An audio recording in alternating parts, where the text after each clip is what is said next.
जय सेवा दोस्तों, मैं राहुल खन्ना के अलग ब्रिटिश चैनल पे आप सबका स्वागत करता हूँ। दोस्तों आप जानते हो कि मैं कुछ ना कुछ लेके आता हूँ।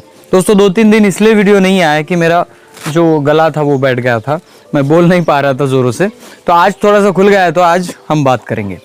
दोस्तों देखिए, बहुत सारे मूवमेंट चल रहे हैं यहाँ पे, और ये भी कहा जाता है कि SC/ST का जो मूवमेंट है वो मिलकर चलना चाहिए। बहुत सारे लोग यहाँ पे अपनी अपनी तरीके से यहाँ पे बताते हैं।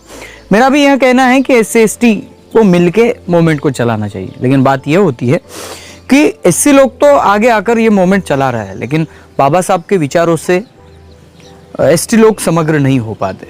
इसका कारण क्या है, इसके जड़ तक हम जाएंगे तभी हमें पता चलेगा कि SC/ST एकजुट होकर क्यों नहीं लड़ पाते हैं। क्योंकि अगर हम ये प्रॉब्लम सॉल्व कर सकते हैं तो हो सकता है आने वाले दिनों में लोकतंत्र की लड़ाई SC/ST मिलकर लड़े, तो हो सकता है हमारे हक अधिकार अबाधित रहे। तो दोस्तों मैं आपको न्यू तक ले जाऊंगा और वहां से आपको एक बताऊंगा कि सिमिलरिटी क्या है और हमें लड़ना किसके लिए। देखिए, मैं उदाहरण के तौर पर बताऊं, 2 विद्यार्थी है, दोनों को भी IAS बनना है, ठीक है, कॉम्पिटिटिव एग्जाम देनी है। एक आदमी क्या करेगा, एक आदमी क्लासेस लगाएगा और उसकी प्रॉपर ट्रेनिंग लेगा। लेकिन अगर दूसरा आदमी होशियार है, कोचिंग लेने से भी वहां पे स्टडी करना है, हमें समझना है इस बात को कि कॉम्पिटिटिव एग्जाम कैसे देते हैं और सेल्फ स्टडी से ये कार्य करना है।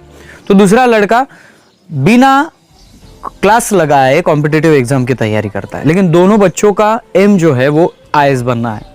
वैसे ही आदिवासी कल्चर और ये जो SC कल्चर है, अनुसूचित जाति कल्चर है, ये भी उन दोनों का एम यही है कि अपने हक को, अपने अधिकारों को अबाधित रखना है। मैं आपको थोड़ा सा और क्लियरली समझा दूं कि आपके थॉट क्या कहते हैं, आपकी कल्चर क्या कहते हैं और इस कल्चर में बसे हुए लोग क्या कहते हैं। देखिए, आपने सुना होगा अत्तदीपो भव, अत्तदीपो भव, ऐसे शब्द बोले जाते हैं। क्यों बोले जाते हैं आपको पता है? अत्तदीप भव, इसका मीनिंग यह होता है कि इंसान स्वयं को पहले प्रकाशित करे और प्रकाशित होने के बाद दूसरों को भी प्रकाश दे। जो दिया खुद जलेगा तो बाकियों को जला सकता है, अगर वो दिया खुद नहीं जल सकता तो वो बाकियों को जला नहीं सकता। ये सिंपल थ्योरी है। इस थ्योरी में आपको क्या करना है, आपको ये करना है कि आपकी डिसीजन मेकिंग पावर या आपकी बुद्धिमत्ता के अनुसार पहले आपको वो ज्ञान समेटना है और वो ज्ञान बांटना है। इसका अर्थ होता है अत्तदीप भव। और यही हमारे गोंडियन कल्चर में हमें दिखता है, वो भी बुद्ध के बहुत सारे काल पहले, जहाँ पे पहांदी पारी कुपारलिंग और शंभुशेख का काल है, उस काल में मोदवेरची करके एक शब्द दिया गया जो आज भी गोंड लोगों में प्रचलित है।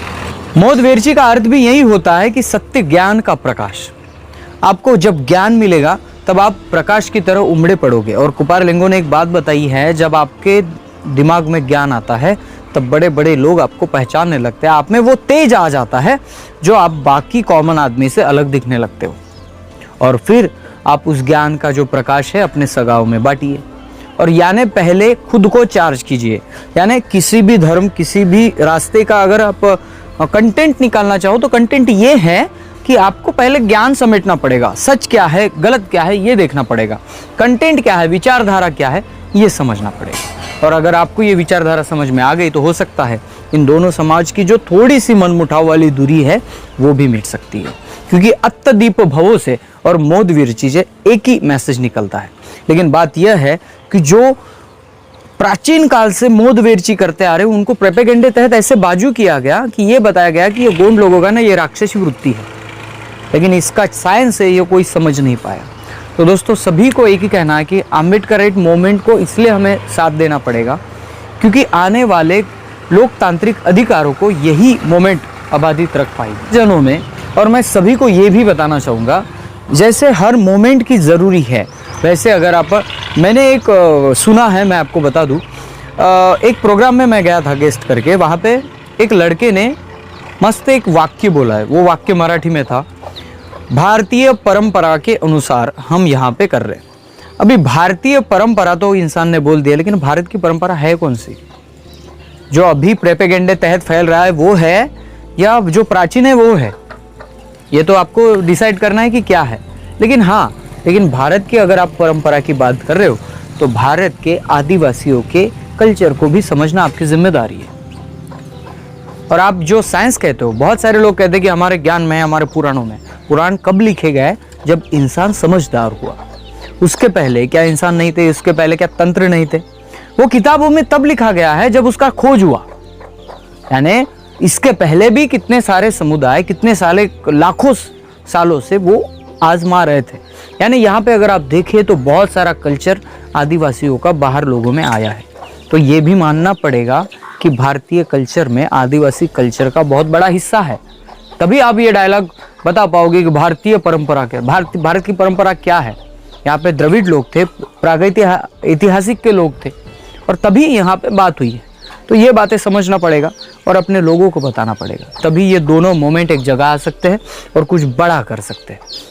तो दोस्तों इस वीडियो को आपके सामने रखने का एक ही कारण है कि ये दोनों मोमेंट अलग अलग तरह से अपने अपने कार्य कर रहे हैं, लेकिन बाकी कुछ ऐसे भी लोग हैं जो दोनों मोमेंट को एक जगह देखना चाहते हैं और अपने हक और अधिकार के लिए लड़ना चाहते हैं। हो सकता है 10 लाख लोग जाके गवर्नमेंट के पास दस्तक देने से तो अच्छा है कि 20 लाख लोग चले जाए, और फिर वैसे ही हो सकता है जहाँ पे इतिहास पलटने की बात होती है। तो दोस्तों वीडियो अगर पसंद आए, मेरे कहने का कंटेंट अगर पसंद आए तो लाइक शेयर कमेंट करो। मिलते हैं अगले वीडियो अगले टॉपिक के साथ। तब तक के लिए जय सेवा, जय जोहार, जय आदिवासी, जय गोंडवाना, जय भीम।